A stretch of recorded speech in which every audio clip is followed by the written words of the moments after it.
È un attacco durissimo al ministro dell'Interno Matteo Piantedosi quello che il veneziano Beppe Caccia, coordinatore e attivista di Mediterraneo Saving Humans, rivolge senza peli sulla lingua dopo la ricostruzione fatta dallo stesso titolare del Dicastero sull'operato della nave Mare Ionio che ha salvato vite umane prima di essere fermata.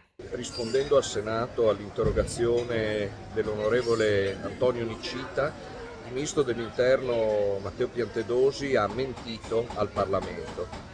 Infatti ha dichiarato il falso, accogliendo completamente la ricostruzione menzognera dell'episodio del 4 aprile scorso preparata dalle cosiddette autorità libiche, affermando che la Mare Ionio sarebbe arrivata soltanto in un secondo momento sulla scena del soccorso e avrebbe a quel punto interferito, disturbando le operazioni di salvataggio.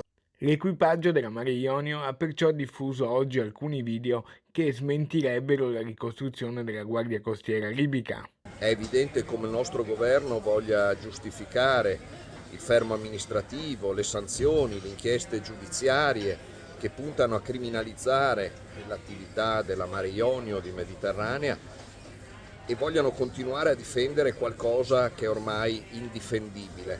La collaborazione dal 2017 con le milizie libiche che ha prodotto enormi sofferenze, violenze, morti in mare, torture, catture, deportazioni in questi anni nel Mar Mediterraneo. Noi chiediamo che questa collaborazione del governo, dello Stato italiano e delle istituzioni europee con le stesse milizie libiche finisca.